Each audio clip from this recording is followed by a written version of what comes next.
Welcome in to Trucker Talk Radio. You're on with J and J. I'm Jonathan, and this is Justin.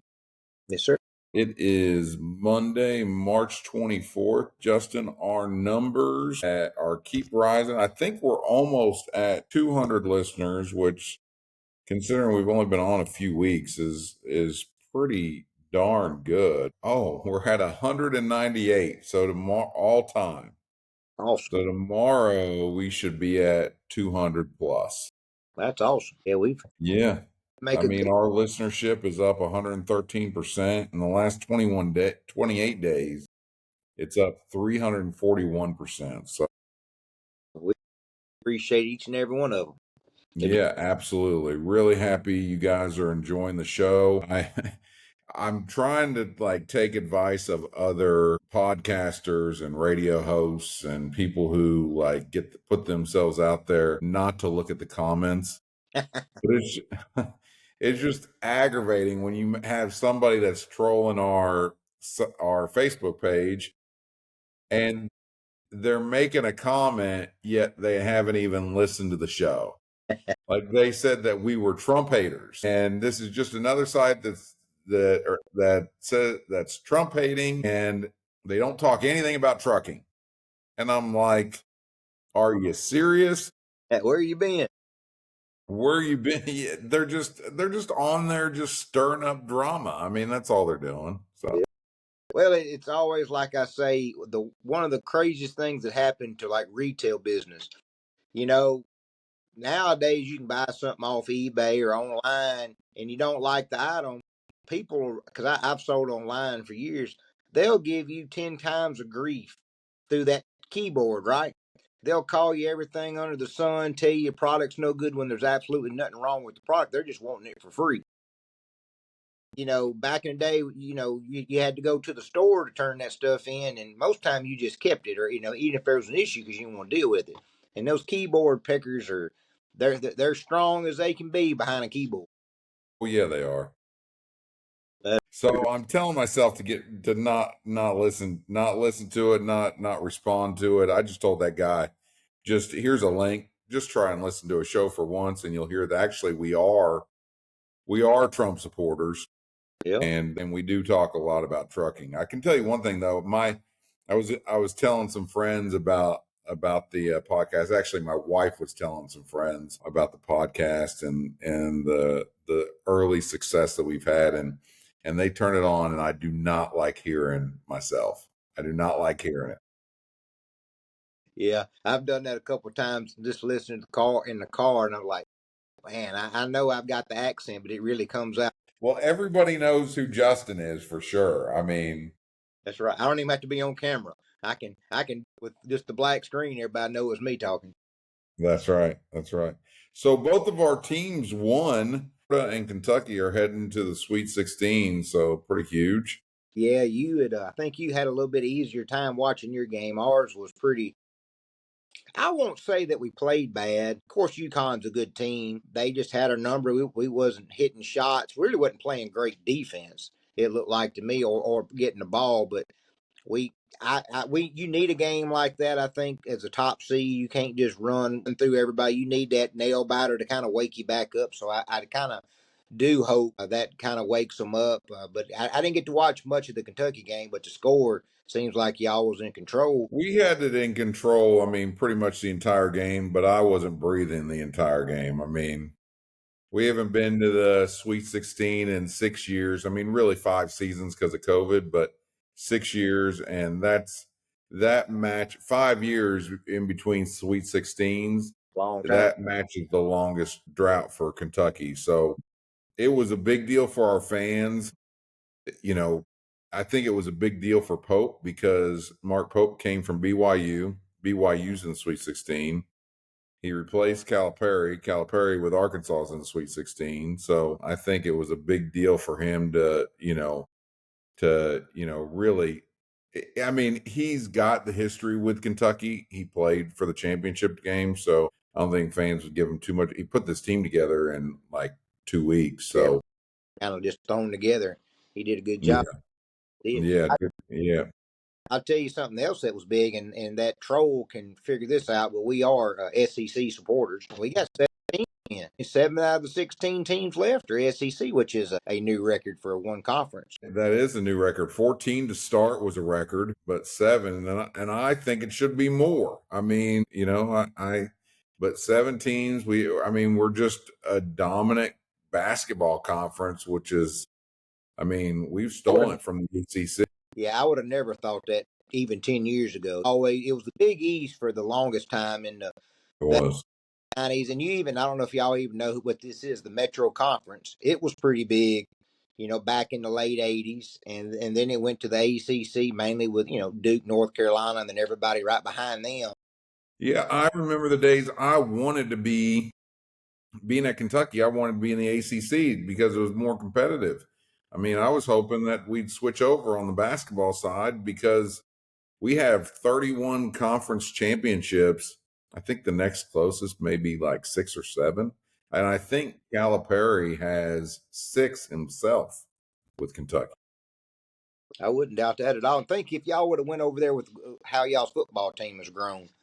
y'all have been a power over there. Well, that's just it. That's why I was kind of hoping they'd move us to the ACC because at that time, basketball was huge with them. And also, yeah, we could actually compete on the football side. I don't know that we'll ever compete on the football side. Yeah, y'all, y'all think y'all will be fine until Stoops retires. I don't know if Stoops will actually go anywhere. He doesn't seem like the type. He's got a cushy job. Yeah. He's got a real cushy job. He'd be dumb to leave because he can go 500 and be fine. Right. He doesn't have to be 11, 12 wins every year. And Kentucky's facilities, a lot of people don't realize it. It's one of the nicest states. It is. Yeah. It really is. It is one. It's a smaller stadium, but they always pack it. That's all. Kroger Field is always packed. Yeah. Yeah. Exactly. It's nice. It's a good area, and you just don't have. You're always going to be overshadowed by the basketball, so you can kind of slide under that radar a little bit. And to me, I swear I'd rather be a guaranteed check every year, knowing that as long as we do like being a backup quarterback, right? You get that's the best job in the world. That is the best job in the world. Pay me $400,000 to sit on the bench. Exactly. I'll hold a clipboard better than anybody for that money. Well, so we play I'm actually going to be in Louisville for the truck show. Well, you and I both be there for the truck show. Don't forget to stop by, everyone. Yeah. And I say that, and I don't have our freaking booth number ready. Yeah, I done forgot it as well. I need to pull it over here. I'll have it by the end of the show, but yeah, as close as you're going to be, you might as well go up there and put some blue on and root for them. Well, that's what we're talking. So I've got a bunch of friends in Lexington that graduated from UK with me, and we talked about going. Originally, I was going to go to a Lexington bar and just watch with a bunch of UK fans. But then I've got some buddies that are like, if you're going to be nearby, let's just go up to Indianapolis. Maybe not even go to the game, but just go. Yeah. Be around it. So we might do that, but we will be. The truck show is a big deal. It's a big deal for us for Trucker Talk Radio and Ready App. Justin and I are going to both be there. We're both promoting Ready App. There are some things on the technology side we're still trying to improve, but we encourage you guys to download the app, get comfortable with the app. It's going to be, I just got word from my developer, it's probably going to be 4 to 6 weeks before the dashboard gets up and running on the recruiter employer side. So that's once that's ready, then we're going to have all the best jobs on the app. We're going to have job postings galore. So if you go ahead and do your profile now, go ahead and figure it out, ask questions along the way. We've got an 800 number. You can ask questions. It's in the app. You can contact us. You can message us. You can message us here at Trucker Talk Radio as well. And we'll be happy to answer any questions. But get those profiles filled out, upload your documents. And then, by the time we get to middle to the end of May, it's off to the races. And then let's get you Let's get your docs, let's get your DOT applications sent over to the right employer for you, and then get you rolling. So figure on June 1st. If you're looking for a good job, we've got some great carriers that want to sign on with us, and it's free to download, free to upload your information. And then once we say the word go, you can share that information over to that carrier and get on with them in a minute. I mean, take you, after you do your drug test, you're talking, 3 or 4 days instead of 30 plus days. Yeah, I had actually spoke with the driver earlier today and sent him the link. He was looking for a local job. Of course, I don't have anything local at the moment. So I was telling him about the app. I said, "Look, man," I said, we're posting stuff all the time because I figure by June 1st we'll have well over 100 to 200 jobs on there for drivers and on. Oh yeah, and we know like some guys are local guys, some guys are regional guys, some guys are OTR guys. We're gonna have jobs that fit you, and it's gonna keep growing. So if you and even if you don't see a job that you want on there, you got access to your storage all in one place. So you can send it to your carrier that of your choosing, even if they're not using Ready App, they can access it, especially in the beginning, or we can get them signed on with Ready App, and then you don't have to do these ridiculous tasks, fill out an application over and over and over and over and over again. I mean, it's just endless. Is. With us, you do it once, you update it as needed on your time, and then when it's time to apply, you hit the word submit or apply, and you answer maybe 2 or 3 questions. Have you had a DUI? Have you had an accident in the last 3 years? And then it gets sent. Yeah. It's real simple. Yeah, that's what I was telling this guy since we didn't have nothing local, that I could get him to today. I was I was telling him about the website or the app, and it's like, man, go ahead and get it in there, put your storage in. I said, if you find something before a local job pops up, it's one click of a button. You can have it over to another carrier, and like I told him, and something I think we need to emphasize to make it faster for not only the driver but the carrier. We're going to have it to where VOE is done. You don't have to sit there and apply to 4 companies and all 4 of them have to find if your VOEs are good or not. I think one of the craziest things that we do as onboarders is you have to go and keep asking older employers, "Hey, did this guy work there or not?" I mean, it should be a one-time deal, and it's stuck with you. You worked there, yes. Move on. So there's little that I think that's going to be a big deal to help things. And then two, back to the jobs, we will have all types of jobs. I know, I've got people that I work with that's going to come aboard. They've got jobs all throughout the Midwest, Southeast. I even know there's some out west stuff that's going to be coming on there. So, just like I said, get the profile. That's the main thing. Profile won't take you 20 minutes to probably do it all. It's well worth that 20 minutes to save you 2 weeks trying to get onboarded somewhere. That's right. Check it out. I think it's going to be a big hit at the show. I look forward to getting the feedback, like I've said before. I'd love to talk with guys because we're open to any suggestions on it, and we're going to make it better all the time. So looking forward to that. I was going to ask you, have you heard much about the Walmart deal? I haven't heard anything about the Walmart deal. Yeah, I've not really got a lot of information on it, but I heard that Walmart is now trying to compete with Amazon.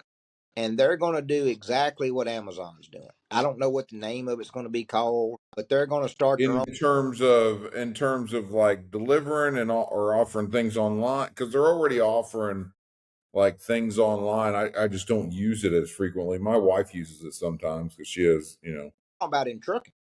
They're Oh, okay. brokerage, and they're going to start bringing carriers on through the whatever Walmart's going to call this thing, and it's going to kind of be like Amazon, where they bring in owner operators, and carriers. And run the trailers and And which is crazy because I don't understand that because I live fairly close to a Walmart distributing location, and one of my high school friends used to run the logistics part of it. They pay their drivers very well. They're owner operator packages are not bad, and I know they've always third party a lot of their stuff to a couple different owner operator companies. Now that pay is not the best in the world, but it's guaranteed plenty of work. Right. You're not going to be sitting. No, you don't sit there, and if you do, you get paid. You get paid while you stay out. If you had to stay overnight, they've got good benefits. Definitely for the company side, the trucks are all in good shape. But I'm curious. I know Walmart really worries about being relevant to Amazon, because Amazon is basically Walmart on steroids. Realistically, the main difference that I see is you can't really order groceries. You can't get groceries as easily as you can. There's still groceries you can get, but Yeah, you still can get some groceries on yeah, Amazon, I mean, but even it's not. right, even where I live, and I live in a very rural area, I can still have groceries delivered, and that's just something that Amazon won't be able to do to our areas unless they grow, out and have more distributed in smaller locations, I guess per se, more in the regional area, because most of their stuff's all in major cities, like in Memphis, for instance. I think they've got 11 Amazon warehouses, Right. and they're all mammoth. Probably several hundred dock doors each building. But I was just curious. I didn't know if you'd seen anything on that, because that always intrigues me when somebody as large as Walmart, and even I would have thought they might have just got JB Hunt involved, but they kind of keep that separated. So I was just curious if you'd. Yeah, no, it's smart for them to do their own brokerage. I mean, I think, I've always said that brokers are a dying breed, and that's kind of why I got into trucks. I think shippers are going to go more direct and are continuing to go more direct. I mean, every time you know, I've had communication with any shippers, they say, they want assets. That's what their goal is. And yeah, the last company that I was affiliated with, you saw it. I mean, customers aren't dealing with you if you're just strictly brokerage. So you got to at least show that you're going to bring some assets in the door. I think that broke Uber. I just read an article just a little bit ago. Uber is about to take over Mover Freight. They want to become, and I'm surprised this didn't happen before or hasn't happened yet. Uber wants to basically run trucks like they run their cars. And I think they've been gearing up towards that. I mean, they have a brokerage, but I think they want to do Uber trucks, and they want, that I don't, every carrier will essentially run their truck through Uber, is I think what they're envisioning. Not that they would have control all the authority, although that could happen too. I mean, could you imagine Uber is just you know, who the authority is under? I mean, they could, if you thought about it, they could have, if they did that, they could probably, handle the insurance. They could probably and it may even be more affordable. I mean, for them to just say, we're going to have one massive carrier. You're going to sign your truck or trucks through Uber, and you're going to operate under our authority. You can dispatch, you can move whatever you want throughout our system. I mean, that's massive control. Well, I've been saying this for a while. I think the smaller companies are going to get gobbled up, just like in any industry. It's just going to get tougher and tougher, I think, for these mom and pops, even these 20 or 30 truck carrier companies, to survive. I think the ones that are prosperous right now, they've got a good contract or two, that they've had for, 10, 15 years. But those are all going to go away at some point through mergers, through companies, and they're going to want to use who they've been using. And I think places like what Uber's doing would work as a big thing. I've always wondered why TQL hadn't got into that business. They have so much freight, that they move daily. I know it's a totally different part of what they do, but you got the freight. Why not try to keep it in house? Because just like with Uber, if they do that and they get all this freight, it draws everybody in, because everybody wants dedicated freight. They want to know what they can do, what they're doing tomorrow. And these smaller companies, with the way insurances are now, about how they'll just, they'll just drop you to be dropping you.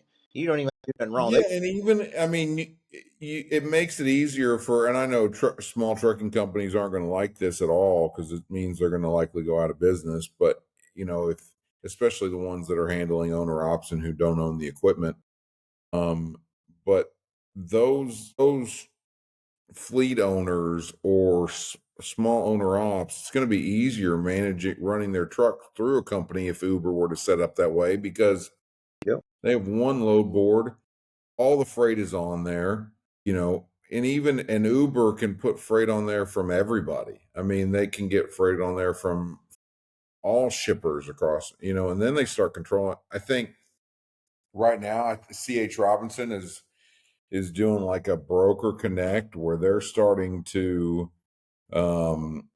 use AI to adjust rates and book loads automatically.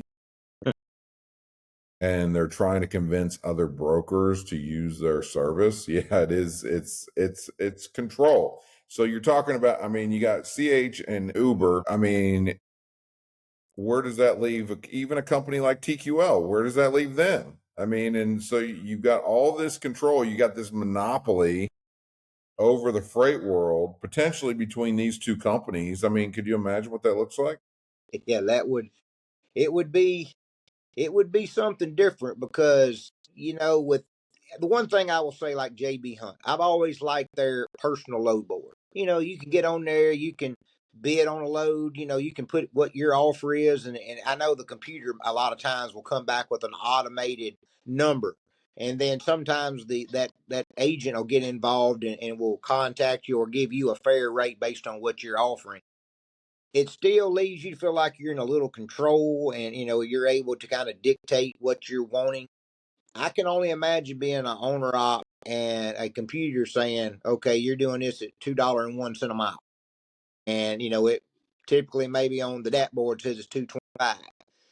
I do think that's the way it's going to go. I mean, technology is going to take over more and more. And then again, I think it goes back to what you're saying about these becoming mega carriers. I think that's going to be a part of it because you're going to have to be where the freight's at. And guys aren't going to like a computer saying what the rate is because they don't even like it when a human tells them, what the going rate is right now on the DAT board or with the direct customer. That will be something to be around because I think CH Robinson's probably right. They need more people to jump on board because I think people will push back on that as long as they can. But you know how trucking is.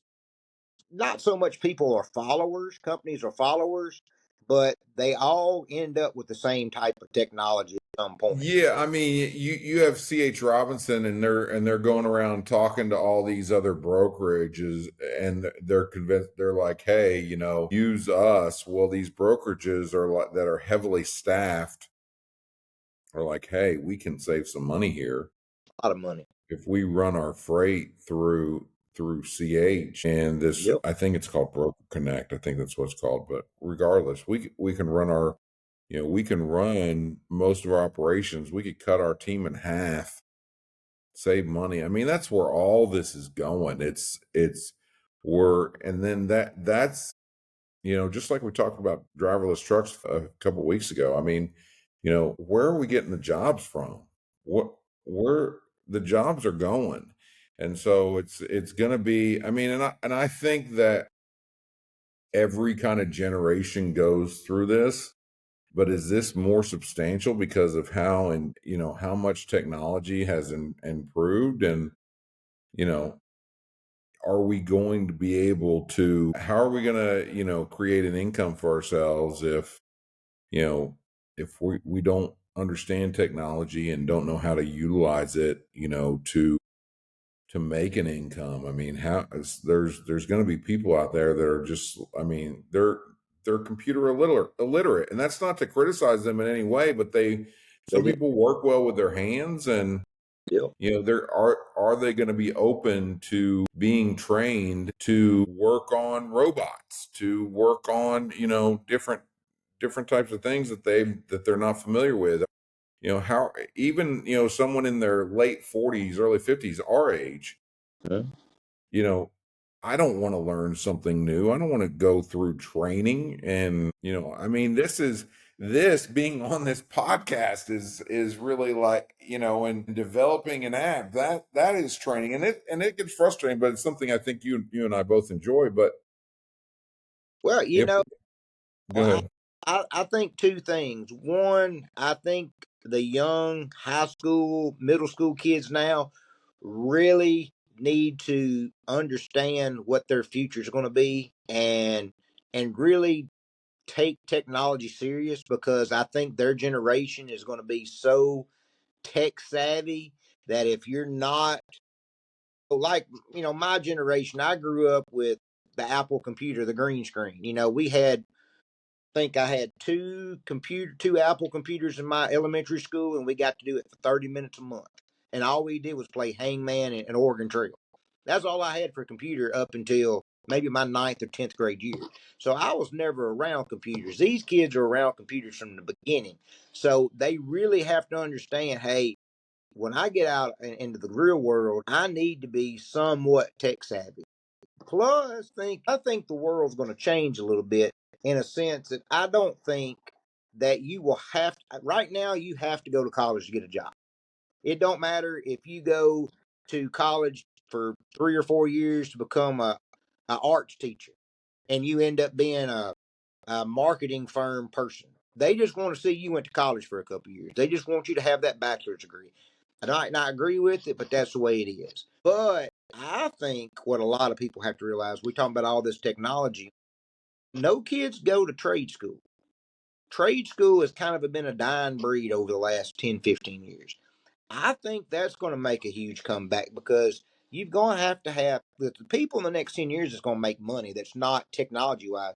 It's going to be your AC repair guys, your Yep, your electricians, your plumbers. Yep. yeah, all them people are going to be the ones that everybody looks down at those jobs. I don't understand why. I've dug a ditch before. I don't understand why either. I mean, I've got friends of mine that own plumbing companies. A couple of them own plumbing companies, and they do really well.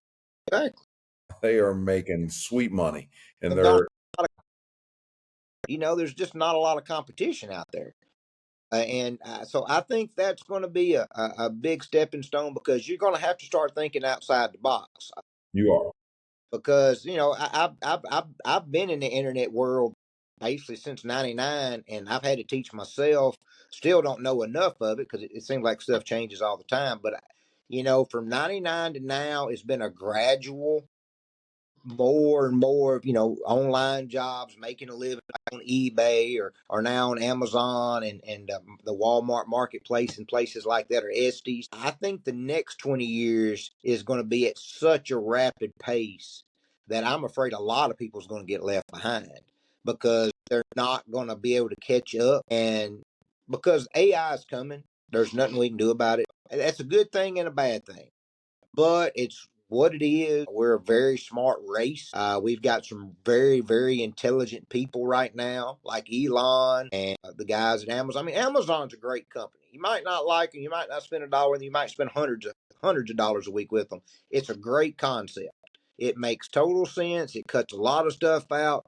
Anybody that can affect Walmart's bottom line is doing something, because Walmart is such a conglomerate that their marketplace is huge. And for somebody that can put, even a little dent in it, from Walmart making every single dollar, is impressive. And they're very, the guys at Amazon, they're very tech savvy in the way of their thinking of how, because just like they, in my opinion, they may have started all this about the brokerage stuff, because when they first came on, you could go on there and you could pick your loads out weeks in advance. Their package deals, their 2 week schedules, or even the one ways that they had. You could go ahead and get them weeks in advance, where you can match up things. And that alone has brought a lot of these brokerages, to doing, because I think what most owner operators want, they want to be able to, kind of like how JB Hunt is. I mean, not JB Hunt, but Landstar, where they can go to a board and find their own stuff. And I think if you get a lot of these mega carriers to go in together, I mean, for instance, one of the companies I work with uses Transport Pro for their back office, building their loads and stuff. I think that's probably the best one that you can use, in my opinion. They've got an easy little button on there. You put your load in, Even if you're not going to, if you're a broker or if you're a truck agent, you build that load, you push a button, and it automatically goes to the DAT. Plus, it goes to a Transport Pro board that any company that uses Transport Pro can see your load and book it. Yeah. And that technology is going to keep growing. Why do you want? I mean, and this might sound harsh, but I'm a pure business person. I look at everything in my life as a business decision. How can you not go that route and cut jobs? That sounds terrible, but that's how you keep people fed. You might not can feed everybody in your job family per se that you have if you're this huge conglomerate, but you still have, if you might have to sacrifice a few to keep feeding the others, because if you don't do the new AI stuff, you're gonna get left behind. No one's gonna have a job, and Yeah. that's It's all about speed and efficiency, right? I mean, it's like with the Ready app. I mean, it's a perfect example. I mean, we're looking to help companies, help carriers get drivers on faster. And we're doing that by prioritizing drivers and making the process as seamless as possible and as easy as possible for drivers. right. So that we are speeding up the onboarding process. Therefore, when we talk with carriers who have onboarders and processors and they have, especially some of the larger ones, they're going to see us and see like, hey, we can trim some of the fat here. That's right. Well, And it's, and our technology will continue to adapt as we grow to become more efficient. And then Justin and I are going to be tasked with, do we really need the staff that we have at that point? And, and it's even like, I mean, this podcast is another perfect example. I'm using a company called Riverside. The whole podcast is, I mean, I can be the producer. I can put the text line like I have right here on the screen. I can put Ready App as our sponsor. I can do all this stuff from my computer. It used to be you needed a huge production studio to do anything like this. We've got a computer that can our microphones work most of the time, and but we can basically run a podcast and I can get it out on a site without anybody else involved, without any other staff members, anything. We're on Spotify, iHeartRadio, all those places. And we're not having to have, I think as we grow, we will need a producer, but we can do this now with no staff. And that's because of technology.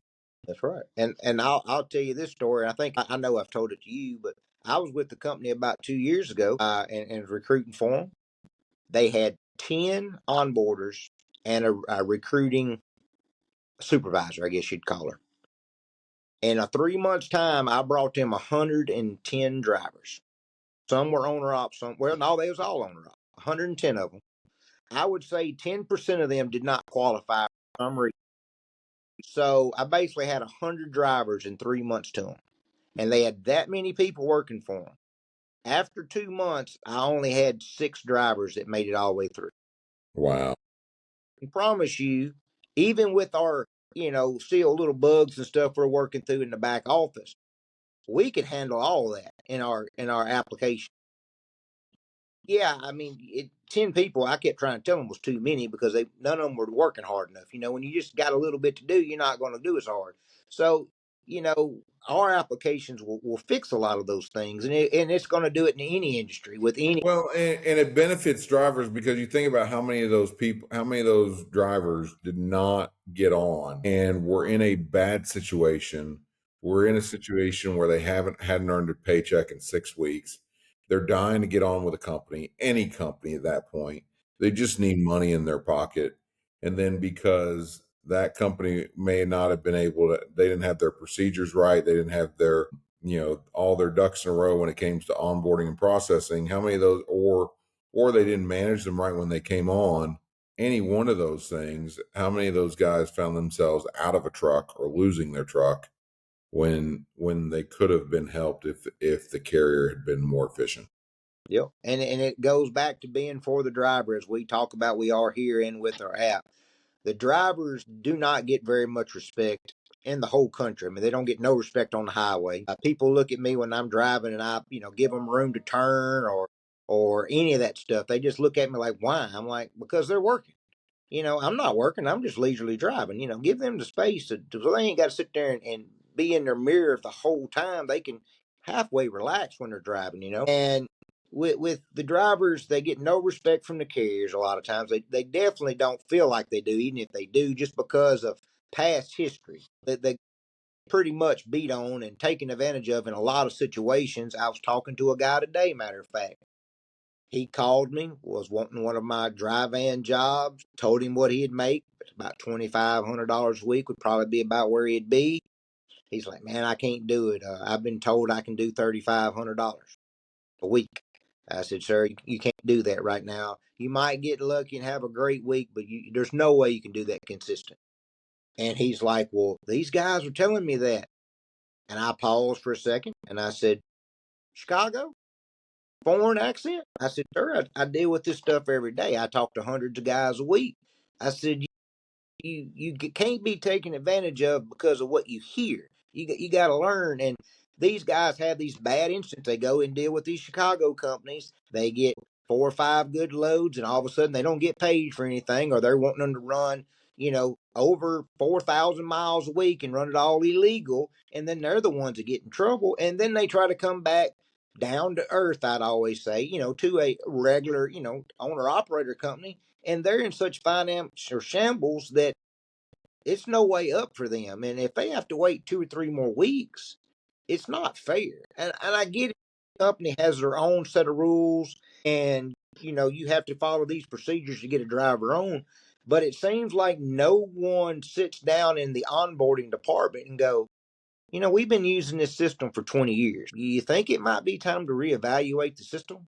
And I feel like you have with coming up with this. I've always talked about it because I get aggravated. I can't make any money until Well, and what like we want, I mean, of course, we want as many carriers as we can on the platform, but we want the right carriers. And we're going to vet those carriers that are offering jobs, and some of them we're going to miss. Some of them we're going to miss. But we get drivers who come back to us and are like, I haven't made any money on this carrier. Well, guess what? We're not going to do business with them. We're not going to continue if they continue. Now, sometimes it may be the driver, it may just not be a good fit, but other times if we show consistency and that guy's not making and those guys are not making money with that carrier, we're going to do the right thing. We're going to be a boutique operate recruiting and onboarding and processing operation that gives carriers the opportunity to find good drivers and drivers the opportunity to find good carriers, great carriers. well, and two, there's nobody out there trying to do it all. Nobody seems to want to put it all together. All these other little companies, even 10 Streets and them, they just want to do a part of it. They don't want to be a part of the whole process for the. Well, and they don't want to. I wouldn't even say they just want to do a part of it. They want to do a majority of it. They don't want to do the most important part of it. They've got all kinds of bells and whistles, but they don't want to actually go out and do the work. That's where carriers need help. So you have carriers that are paying all this money. Hiring a driver nowadays is so expensive because of the marketing costs, because of all these bells and whistles. And what we've done at Ready App is basically say, cut the bullshit, cut all the bells and let's get a driver. Let's get the requirements that are needed. And what's happened is 10 companies like 10 Street, and I don't mean to just pick on them, but other companies as well. They put all these bells and whistles in front of them, and they complicate the processing, onboarding and processing that goes on. They complicate it. It requires more tasks of the drivers. Some of these companies are making these drivers do 50 plus tasks before they can even get on. And then it's taken them, 50 plus days to even get hired. And by that time, they've had to do the drug test twice. They've had to refill out the application. The drivers had to go out and get his medical card because he lost it or he left it at home when he took a picture. They need a new picture of it. his application's not complete, so he's got to go back and fill it out for the third time. I mean, it's nonstop. And then it's like, do you want to hire the guy or not? I agree totally. I've dealt with all that for these past couple of years, and it just bum. I won't even say the word. It just really just bums me out. I'll say it that way. That these companies, they spend all this money, but then when it comes down to it, they don't care if they bring them on. Sometimes I don't feel like they'll just sit there and go, "Oh, well, he'll get it done if he wants to." Okay, it's not sometimes that he wants to. You give 50 something tasks, they're going to get about halfway through them tasks, and they're going to say the hell with it. They're going to say the hell with it, and then they're going to go with some company in Chicago that'll put them on tomorrow, and then they're not going to make any money for 3 weeks. Exactly, exactly. And it's a lot of this industry, like I just reiterated, is not for the driver. The drivers, the owner operator companies do a great job in helping with programs, insurance, fuel cards, loads, all that. But the driver is still the gentleman or gal that's got the most expense involved. They're the ones that own these tractors, have to maintain them, got the payment, and it's just no these companies. And I'll tell you one reason why I think it is. There are so many truck drivers on the road these days that I think some of these carriers just don't care. And it's the same thing I think with those Chicago companies. They just want to make few money off of you as long as you'll take them. And as soon as you can't take them, they'll just replace them with some other truck driver that's down in their luck and ain't got no choice. And they take advantage of them because they hear money. They can get going in 4 or 5 days. That's why I really think Ready App is going to revolutionize a lot of things, and it's going to be great for carriers and owner operators and drivers. But I really think once people sign up for us and start seeing the possibilities and seeing testimonials from guys who get hired on really quick and is in a good situation with a good carrier, I just think it's going to put a refreshing air, I guess is a good way to put it, for the industry. Because I talk to so many guys every day, and I hear such terrible stories about fixing to lose their truck or done lost their house and they're trying to keep the truck because that's the only thing they know how to do to make a living. They don't want to, they're 50 something year old and want to work for 10 more years and retire. They don't want to have to go to, Walmart and be a greeter. And you don't want to do that because they love driving. And I appreciate that they love driving because the product's got to get there somehow. And, we're not full fledged ready for, driverless trucks. And we're still a little ways from that by far. As many drivers that we can, help is what I want to do. Yeah, and text us your stories. I put the text line up there. Text us your questions and your stories that you're going through. And if we can help on the recruiting side now, we will. The text number is text line TTR text line is 813-434-0101. 813-434-0101. We have listeners on here. People still aren't texting, and that's fine.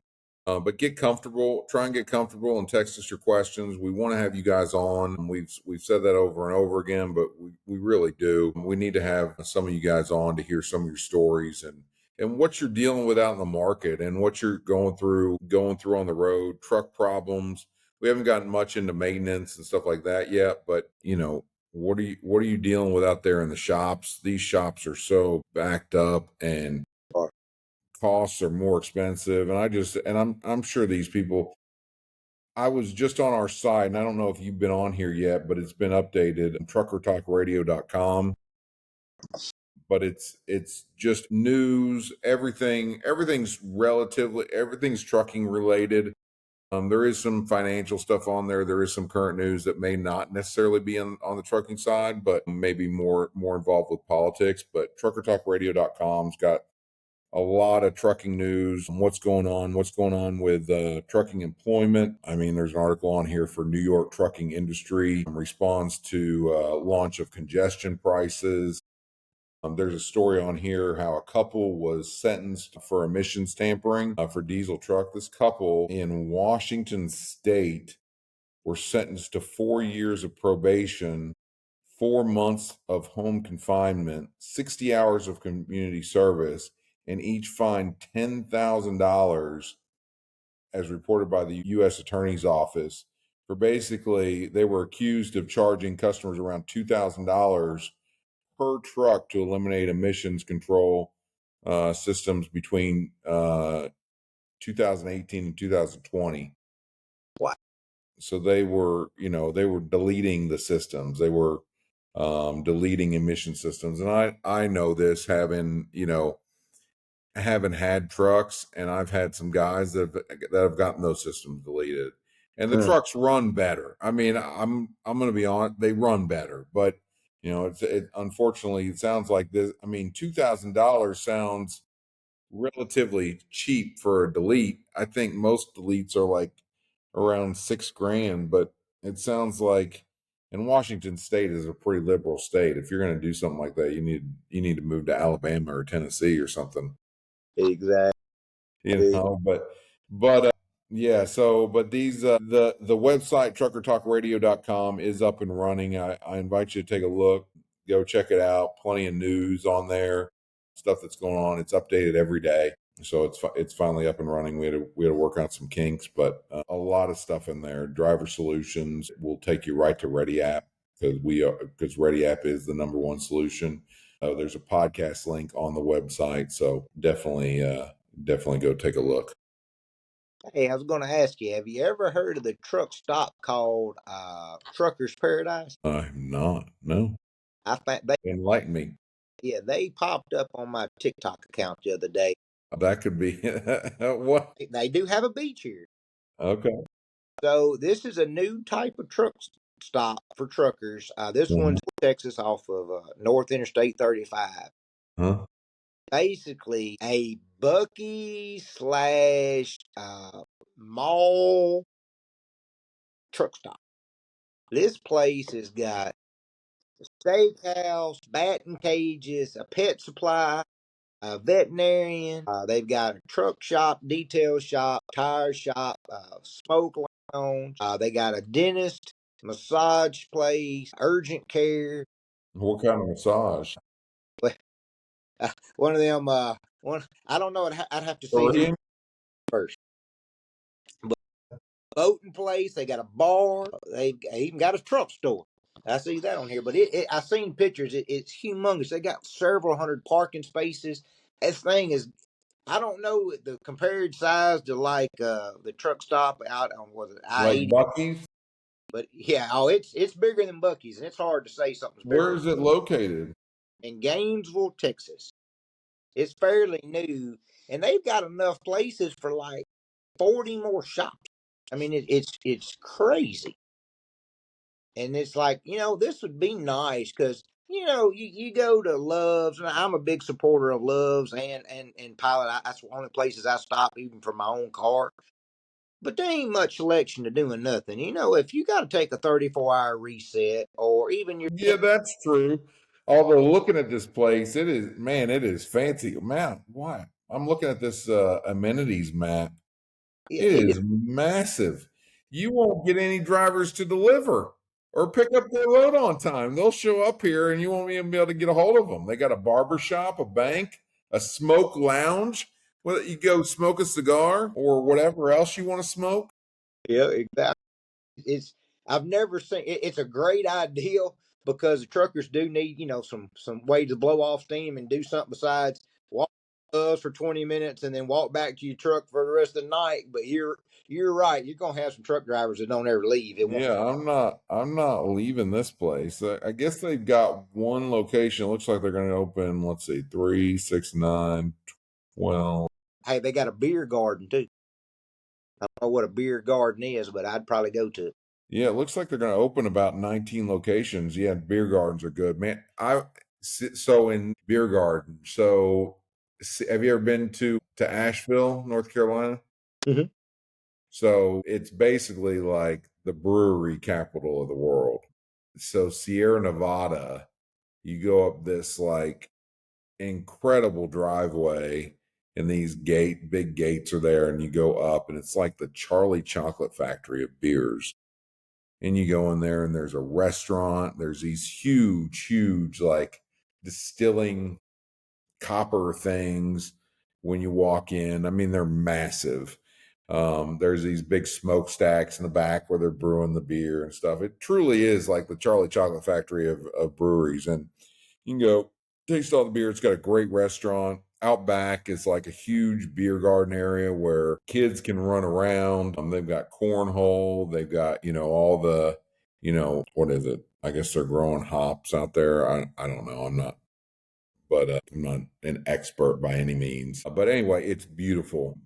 And you go there and you drink beer and I've spent every time I've been there pretty much. I show up around lunch and it's usually dark when I leave. And then, hey, you know what? I just looked. They have a booth. We'll have to go check them out. They got a booth this week at the Mid American Truck Show. Oh, they do. All American Truckers Paradise. They got a booth. Okay. Check that out then. We mentioned them on our podcast. Maybe they'll give us some special discounts we can pass on to our listeners. Exactly. Pet services. That's another thing. And I don't mean to keep. This is definitely, we're Ready App is sponsoring the show, and I don't mean to keep throwing them in there, but I don't know if we've mentioned it, but once you sign up for a profile, we do have healthcare services on there for single and family, as well as pet care services when you sign up for those health services. So I think for a family, unlimited family, they have to be your immediate family, but it's $49.99. I think for a single, it's $39.99, and you get visits, you get urgent care discounts, you get hospital care ER discounts, you get prescription discounts, all kinds of stuff and that's directly accessible in the documents section in our app. So you click on the documents section, and you'll see a little cross emblem up at the top in the upper top right hand corner, and drivers, you can click on there until and generally, and the insurance starts on the first of the month. So if you signed up now, you could get started in April. So that may be something good for you to do while we're working out the employer carrier side of the app, to communicate with the app. Go on there, sign up, complete your profile, and check out the insurance benefits. We're going to be offering a lot more benefits with the app. Anything we can put out there to offer you guys discounts, free showers, or something like that, discounts on fuel, anything we can do to help, we're going to do it. So that you should see more on that later this summer, early this fall. Yeah, and I think the insurance is actually a big thing. That's one thing that I get asked a lot about benefits. Do you offer insurance? And none of them really do. The company drives. So we're gonna go ahead and take the lead on that and offer it at the front, on the front end. And that's what we're all about. We're doing everything on the front end. So go to the document section on the app, download the app. Already saw that we're over 100 plus downloads. We haven't even really started marketing it yet on Google. Apple's performing pretty well as well. So like I said, go on there, play around. There's an 800 number on the app. If you have any questions, text us here or get in touch with us through our 1-800 number. But yeah, this All American Truckers Fair, this is sweet. I don't think I'd ever leave. It's nice. It really. I mean, it might not be good for your 10-hour break, but for your you couldn't ask to go nowhere better. Because that's one thing that of course, us being in the trucking industry, Buc-ee's is a hard thing to swallow. They don't allow trucks in their parking lot. They don't even allow truckers inside. I've heard stories where drivers have went parked over at the Loves and walked across the street and come in and was trying to purchase some stuff, and when they pulled and they buying some cigarettes or dip or something, had to show their ID.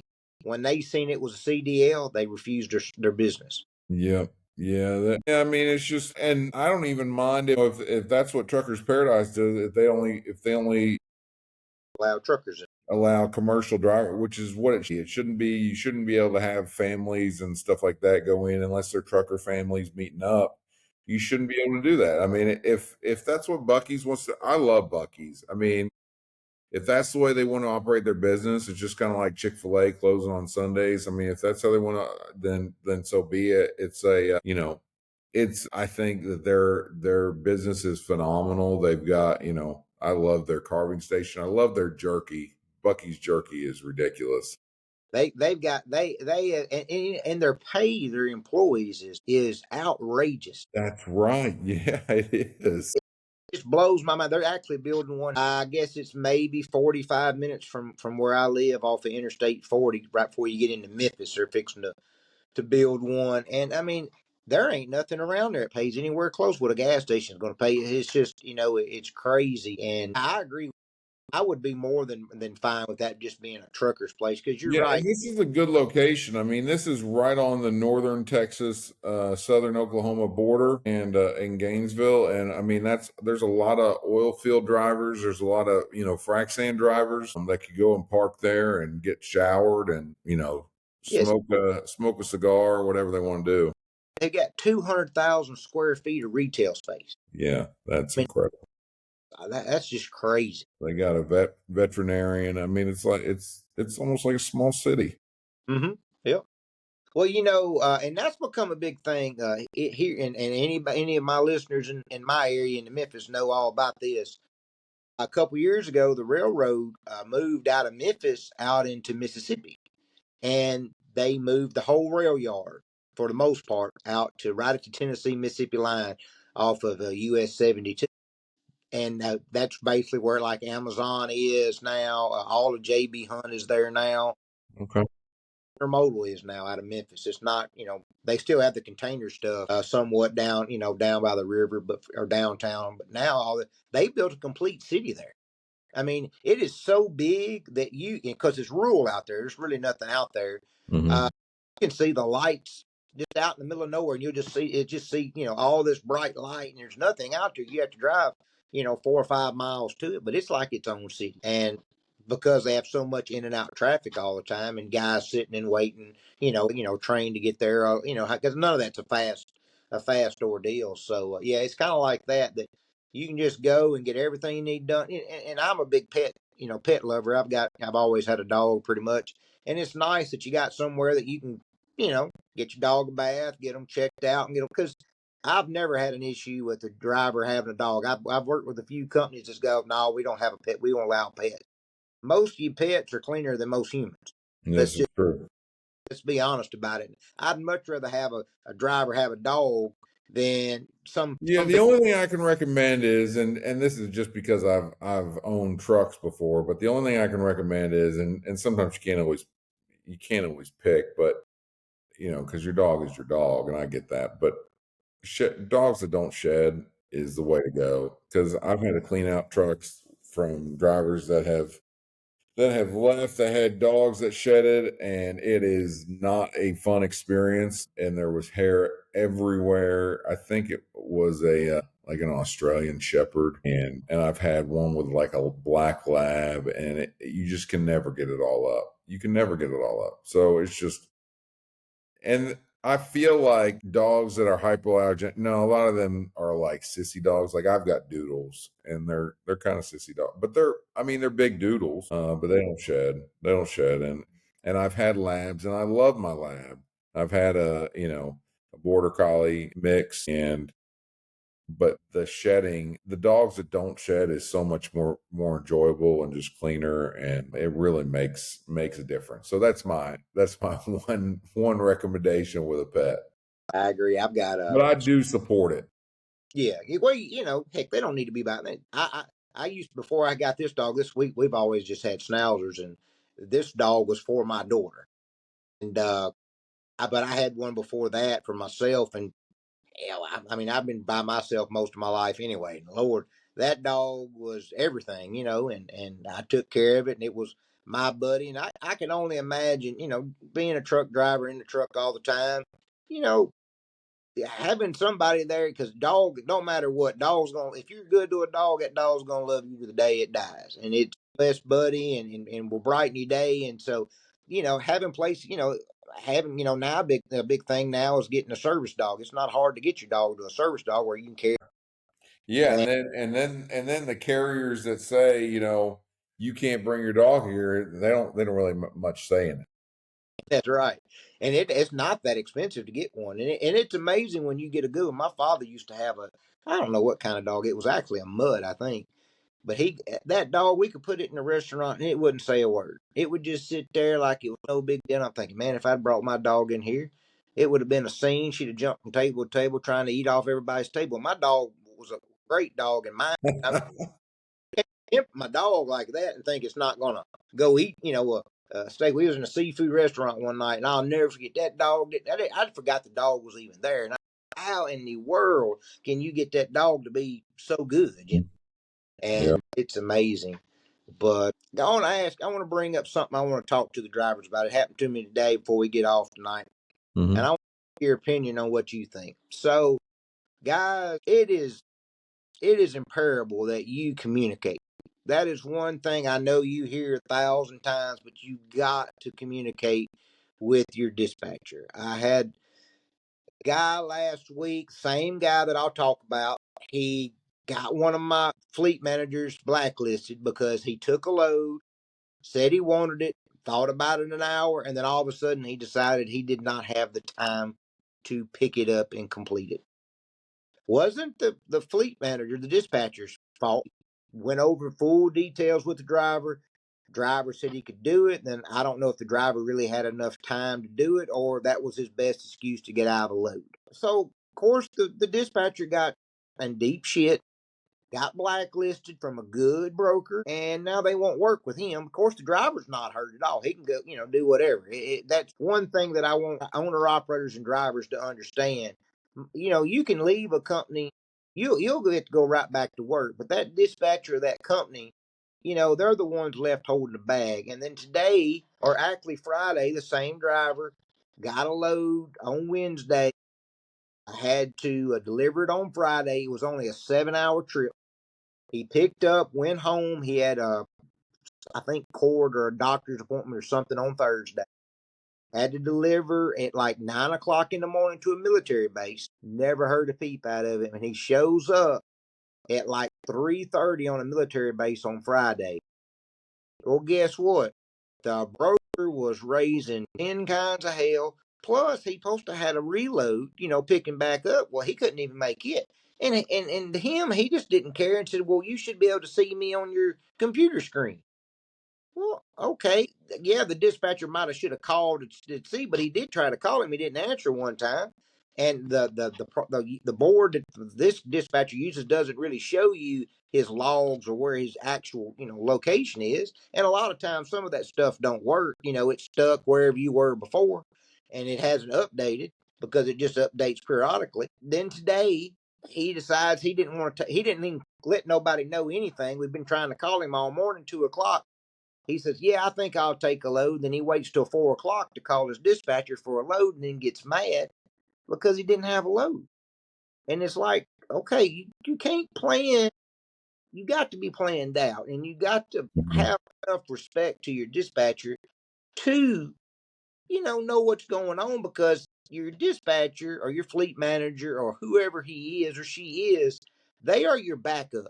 They're going to back, as long as you're doing everything you can do, they are going to back you up and fight for you for every dollar, for every, they're the ones taking the ass chewings. They're going to fight for you as long as you're taking care of them so they know what's going on.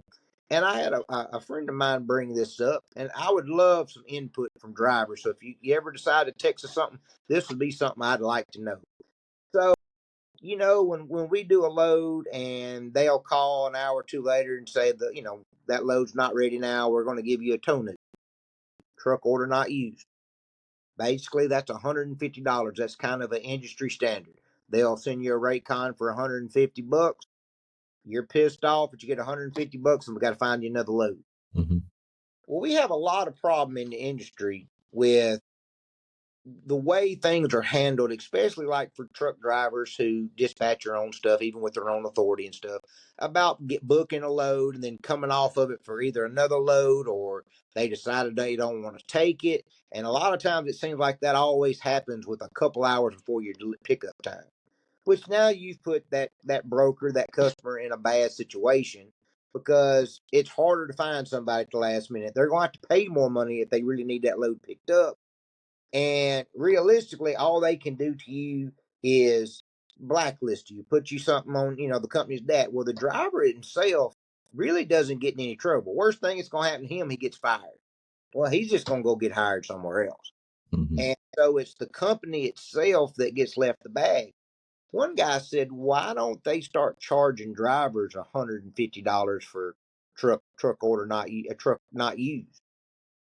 I know that won't be a great thing to settle, but as an industry, we've got to figure out ways to help both sides of the fence, with the double brokering and, the drivers falling off loads and carriers do it and carriers have got to pay up. Would love people's input, like your input, because, I ended up letting the guy go. I just You have told him, to, and you made the right decision. And I've held on to guys like that too long to where they do it over and over and over again, and they don't think that they did anything wrong. And then the minute they show up to a load and they get ready to back in the door, or they check into the gate and they're like, your load's already gone, or we overbooked, or we don't have that load, or we're closing early today, whatever it is, they're up in arms and they want a truck order not used right then and there.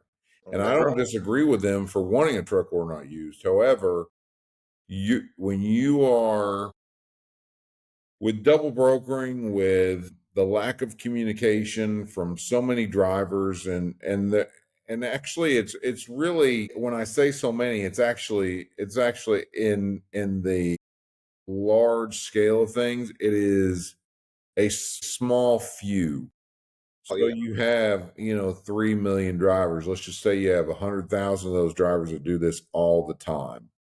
It puts a bad taste in either the broker we're trying to build a relationship with or the customer we're trying to build a relationship with. And you're right, it doesn't impact the driver really much at all. They may lose their job, but it really impacts the ability for that company, that carrier that driver is operating under. It really impacts the ability to solidify that relationship. So what irks me is when you have drivers complaining about the lack of freight options, or the pay is poor. Well, in order to increase that pay, in order to get better loads, in almost any circumstance, and really in almost any industry, you have to build a relationship with your customer.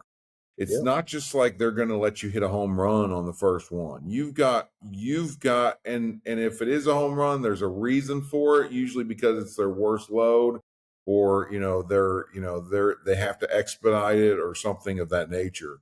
So if you want those best loads, you need to do everything in your part. It's like we talked about a couple shows ago. Like, you are showing what your company is all about. You are the face of your company, Yeah. no matter how large they are. Every time you walk in, I don't care if it's Swift, JB Hunt, Joe Schmo Trucking, uh, whoever, it doesn't matter, Landstar, it doesn't matter what size the company is. You, the driver, are the face for that company. So Yeah. it's important that you put your best foot forward, that you are on time, that you do what you say you're going to do, that you pick up and deliver. I was always told, you do what's right, let them do what's wrong. Every time I'm going to do what's right, no matter what, and no matter how painful it is, and let them do what's wrong. I have the choice to not go back in that facility the next time, but they are not going to be able to say anything bad about me and about my service. So that's what communication is key. If you can't make a load, you got to do everything you can to make sure that you're not leaving that company high and dry. There are going to be situations, so that way when or when you get stuck in a bad spot, when you have a breakdown last minute, when you get stuck at a receiver and you can't get to that next pickup on time, they trust you. They know that, like, hey, Billy shows up every time. He's here all the time. He's got a great relationship with us. He never complains. We're going to give him a pass on this one. It obviously wasn't his fault. We'll give him a pass. Yeah. However, if and it may not even be you, and that's what you've got to take into consideration, is that like you may feel like you were justified in not picking up that load for whatever reason, but if the driver before you didn't pick up the load and the driver before that didn't pick up another one of their loads, what kind of reputation do you think that that company has now with that customer? And they may have, you never know what kind of freight they have, and they may just be testing you out. So you may say that they've got shitty freight on the front end, but they may just be testing you out. And then, that they're going to give you their shitty load from Cincinnati to Atlanta or whatever, but they may have a load that goes from Cincinnati to Chattanooga that's less miles and pays more money. They only put their good carriers on that load. Yeah, they've earned it. They've earned it. So it's all about, we can, and I say we because this used to be me, but carriers cannot take a chance on a driver that's not willing to uphold those same standards. And and you shouldn't want, if you're a good driver, you shouldn't want that of your carrier. So you may say, John, you're not fighting for me. Yes, I am fighting for you, because you should demand the same thing of your carrier. If the driver standing next to you screws up on that load, do you want them there? They're ruining your chances of good freight. I mean, get them out. If I'm doing what I'm supposed to do and Justin's not doing what he's supposed to be doing, and they don't get rid of Justin, and I'm suffering because of the freight, and I can't, and they didn't go to their customer and say, "Hey, we got rid of Justin. He's not showing up on time. He's lazy," which he's not. He's anything but. But if they don't get rid of him in that situation, Right. I'm pissed off. So I am for you, the driver. Just know that. But I want you to, if there's ever a question in your mind, do what's right, no matter how frustrating it is, because you don't have to go back in that facility. It's a simple phone call. I delivered this load. I delivered it on time. Send me again. Never put me on that load again. I do not want to run for them because of X, Y, and Z, whatever it is. But you do what's right. Let them do what's wrong. That's right. And it's in any type of job. I mean, if you're wanting a promotion at wherever you're at for whatever type of job, it's based on job performance. If you do good at your job and your superiors think that, hey, you'd be a great manager, and they take you from a stock person and think you can manage a department inside that store. I can't tell you how many drivers I've spoken with that are now working for a customer that they hauled for in their local community, or working for a carrier that they worked for, because they spent the time, they proved their worth, they worked for them for a few years, couple years, whatever it is. They did not puddle jump. Right. They proved themselves, and they ended up in a job that never in their lives they thought they could be in. And they're making ridiculous money, and they're happy. They're at home every night. And if that's you, and if that's somebody you think you want to be, or you're like, why can't I find the right company? Why can't I do this? Look in the mirror and really decide what kind of person you are. And would you want to work for yourself? Would you want to work for yourself? If you know how you are on a daily basis, would you want to talk on the phone with yourself for an hour, given how you are on the phone with somebody, how you carry yourself, your demeanor, your attitude? Just ask yourself that question. And then if you want to work your way up into a company, especially if it's a carrier, you're like, really, I mean, I wish I was a dispatcher, wish I was a director in that company. I wish I was, and I just I don't care about your education or anything like that. These guys that I'm talking about they didn't have a college degree, and they proved themselves. They worked hard. They moved up the ladder, and then they got out of the truck. And I'm not saying that's something that you have to do, but if you want something better for yourself, you got to look in the mirror, and you got to look at how you're carrying yourself, and then and then just go out and get it. So I'm off my soapbox for tonight. Well, I mean, too, though, you're right. It's a lot of times how you can determine if you're an employer and stuff It's how your people react in the worst time, in the worst situation. Be the better person. Be like you said. Just don't go back, but do it right. Do it the right. That I mean, I've been a business owner my entire life. I've had to bite my tongue, stomp my foot 10 minutes later, and Yeah. cut whatever just to get something done. Yeah, I've found that any time that I've lashed out, and I've done it, and I'm guilty of it, and if a driver or a customer or somebody caught me on the wrong day, I've done it. I'm no better than anybody else, but I've found that the times that I don't do it, and the times that I remember those words, do what's right and let them do what's wrong, that's the best advice that I could have ever received.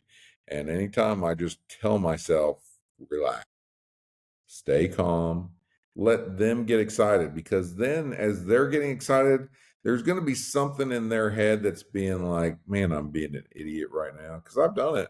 I've been the one yelling, and I'm like, man, I really sound like an idiot right now. And and so you stay calm, keep your nerves calm, and just don't get excited. And if you're the one who stays in control, they get out of the control, and then at some point, hopefully, they're going to realize that, hey, I shouldn't have acted that way. Hey, folks, wanted to let you know our first T-shirt has just been developed. There's your T-shirt, John. Put that Slow Trucker Talk Radio T-shirt. There you go. That's perfect. Good deal. All right. Well, everybody have a good night. There's a lot of stuff that I wanted to get into that we didn't get into. Definitely some politics and stuff. Elon Musk, these Tesla facilities getting blown up, but we'll talk about that another night. Praying for him, man. Elon, yeah, Yeah. he's doing everything right for the country, and he does not have to do this. Just like Trump doesn't have to do this. They could be sitting on some beach, Yeah. and the kind of stuff that they're getting thrown at them is, they're trying to do their best for the country, and they don't need the money. They don't need this. They're not getting any money for it, and it just and these people that are working, you blow up a Tesla facility, that's not really doing anything to Elon. It has minimal impact. What you're doing is you're impacting the employees that work there. You're impacting their jobs. So just think about that. Most definitely. So everybody have a good night. I'm really excited. We're up to 199. Beautiful thing. 199. Let's refresh it. I don't know if we're let's see. Nope, still at 199. 199 all-time listeners. Awesome. I'm loving the momentum. I think it's just incredible. I think people really like, I've looked at a lot of our competition and some other trucking shows out there, and everybody's just focused on the market, and they're showing numbers and graphs and stuff. They don't really relate to drivers like I feel like Yeah. we try to do. I don't So think they hear about the market the whole night either. They know what it is. They know that there ain't nothing magical you can going to tell them that's going to make the market better than what yeah, it is right. that's true. They want to talk about some other stuff here, about some just stuff going on, because they want to hear it from different points of view. And I do feel like we're a little bit different. Our points of view are probably a little bit different, and plus, I think the more that we get heard, we are relatable to the drivers, because I do think they think we care about them We and want do. We absolutely do. And anything we say, it's anything that we say that may sound like as criticism, we want it to be constructive criticism, and we're just giving our advice, what we've experienced, and what drivers we've worked with closely have experienced, and we're on your side 100%. Drivers first.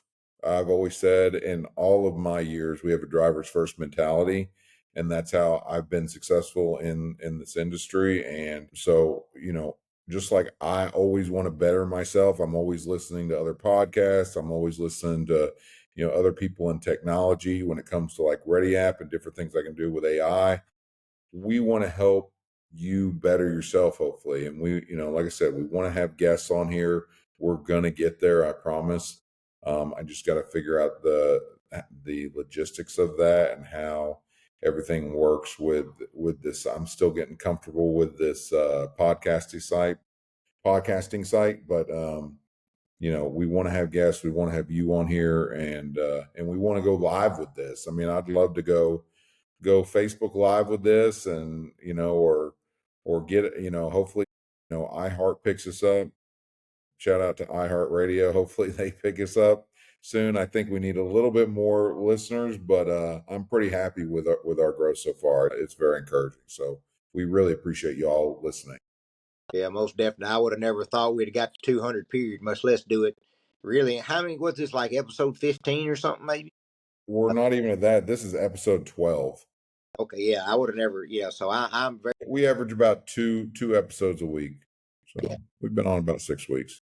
Yeah, so I'm very, very thankful and very surprised, and glad that people like it and hope they continue to like our content. I'm going to try to get us some good content, definitely from the show, to have a lot of stuff to talk about that. Hope we get to see, somebody there that recognizes us, and I think that'll be a lot of stuff we can talk about when we Yeah, come. we're in the Ready App is in the technology section, 60 booth 38360. We're in the technology section, so definitely come by and say hi.